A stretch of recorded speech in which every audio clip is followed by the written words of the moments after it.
Dans cette vidéo, nous allons voir les principes de base de Sigmund.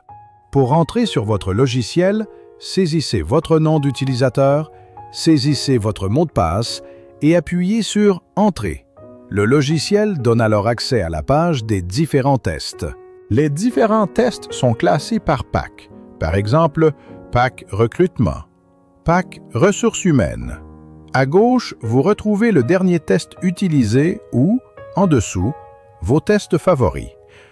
Pour sélectionner un test, sélectionnez le pack et appuyez sur le bouton. Vous voyez alors les différents tests du pack. Je vais choisir ici un test pour les managers opérationnels. L'interface principale du logiciel est organisée avec différents menus sur la gauche. Menu numéro 1, le choix du test. Menu numéro 2, la définition du profil d'évaluation. Menu numéro 3, la passation du test. Menu numéro 4, les différents types de résultats. En haut, vous avez des menus déroulants avec les différentes fonctionnalités que vous pouvez utiliser dans le logiciel. Je retourne sur la partie gauche. J'ai choisi le test pour les managers opérationnels. La première chose à faire est de créer un profil de recrutement. Je clique sur le module d'importation du profil. Le plus rapide pour créer un profil d'évaluation est d'importer celui-ci à partir de nos bases de données. Nous avons des bases de données qui contiennent plus de 3000 métiers actualisés, avec les compétences, les soft skills, les connaissances métiers. Pour trouver le métier, entrez directement le nom de celui-ci dans la liste. Vous tapez les premières lettres du métier et la liste apparaît avec les différents métiers correspondants. La deuxième option est d'utiliser le deuxième onglet et d'entrer le nom du métier le plus détaillé possible. Vendeur de voitures. J'appuie sur « Demande de métier » et le logiciel va importer le métier sur mon compte.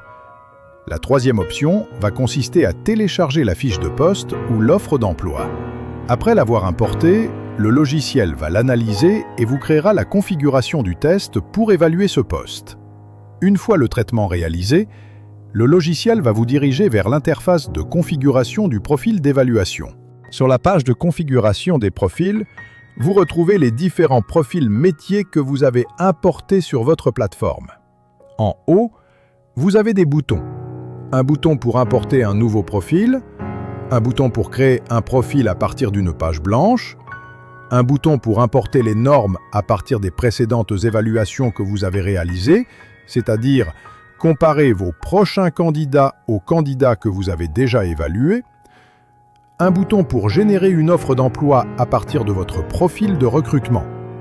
En haut des onglets qui vous permettent d'accéder à la définition du poste. Sur cette page, vous pouvez modifier notre définition ou mettre votre propre définition de poste. Les activités professionnelles. Ce sont les activités qu'aura à faire la personne dans son poste. À gauche, les activités du poste.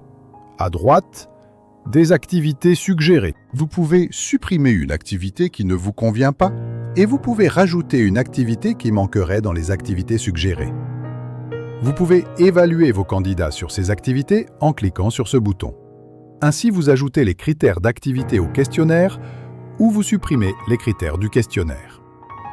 Les questions qui seront posées sont des auto-évaluations. Le candidat s'auto-évaluera sur les différentes activités du poste. Ce n'est pas un test, mais de l'auto-évaluation. Pour réaliser ces activités, il faut des connaissances. Vous pouvez évaluer les connaissances que vous pouvez classer selon l'importance pour votre profil. Vous pouvez rajouter une connaissance qui n'est pas proposée pour ce métier. Vous pouvez supprimer une connaissance que vous ne souhaitez pas. Ces connaissances peuvent être soit informatives, soit de l'auto-évaluation.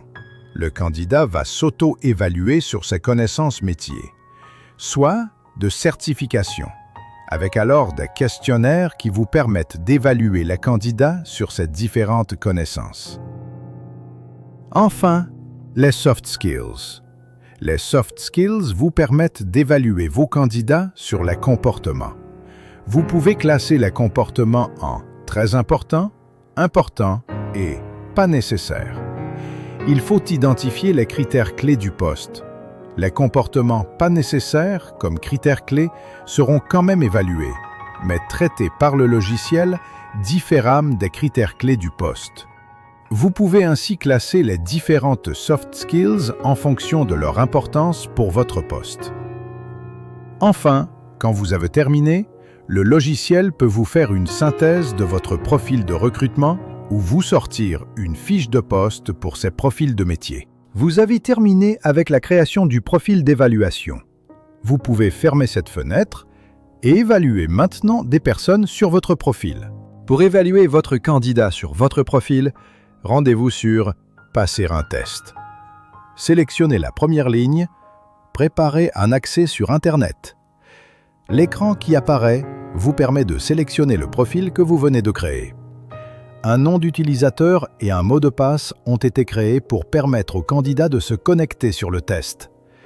Vous pouvez rentrer ici l'adresse email du candidat et cocher « Envoyer un email ». Le candidat va alors recevoir l'invitation à passer le test et vous recevrez une copie de l'email. J'appuie sur le bouton pour la création de l'accès. En dessous, vous avez votre adresse email. Vous recevrez un email quand le candidat commencera et un email quand il finira le test. En cochant cette case, vous recevez par email les résultats du test quand le candidat le finira. Je vais dans le second onglet « Management ». Vous y retrouvez l'accès qui vient d'être créé. Si je clique sur celui-ci, le lien qui permet d'accéder au test apparaît. Voici l'espace d'évaluation sur lequel le candidat va pouvoir choisir sa langue si besoin. Vous pouvez supprimer un accès qui a été créé en appuyant sur le bouton « Supprimer ». Avec le dernier onglet, vous pouvez modifier l'email envoyé au candidat. Voilà pour la partie création d'un accès au test. Nous allons maintenant voir les différents types de résultats. Vous retrouvez dans le menu de gauche, dans la partie 4, les différents types de résultats. Tout d'abord, les résultats chiffrés, avec les scores obtenus par le candidat sur les différents critères du test. Différents graphiques, comme le graphique radar, où on va superposer les résultats du candidat au profil de poste. Différents types de rapports. Un rapport sur le candidat en général. Une analyse prédictive du candidat par rapport au profil de poste. Un rapport rédigé complet sur le candidat. Un rapport pour le candidat sur ses résultats au test. Une analyse prédictive comparant plusieurs candidats par rapport au profil de poste. Un document de coaching pour aider le candidat à développer ses compétences par le coaching. Un guide pour le N+1 pour aider à intégrer le collaborateur. Mieux le manager et mieux l'accompagner dans sa prise de poste. Un plan de formation personnalisé par rapport aux résultats du test du candidat. Une analyse des résultats du test avec les points à approfondir et les raisons pour lesquelles nous irions voir certains critères pour les approfondir. Pour voir ces critères, vous disposez d'un guide d'entretien avec des questions à poser pour chacun des critères que nous vous conseillons d'approfondir. Différents types de graphiques. Des graphiques sous forme d'histogrammes avec des histogrammes verticaux empilés. Des histogrammes verticaux avec les scores et auto-évaluation superposés. Des résultats graphiques horizontaux. Des graphiques de Gantt. Une présentation des scores dans une gaussienne. Une comparaison multi-candidats dans un radar pour comparer les candidats entre eux. Un classement en pyramide des candidats sur le profil de poste. Enfin, une option qui permet d'imprimer automatiquement plusieurs types de résultats ou plusieurs candidats. Pour terminer, vous avez en haut à droite Sam, votre assistant IA/RH. Un assistant qui répond à vos questions. Il connaît le profil de poste. Il connaît les résultats du candidat. Et vous pouvez dialoguer avec lui pour avoir une analyse des résultats du test qui vous sera envoyé par email. À très bientôt pour une prochaine vidéo.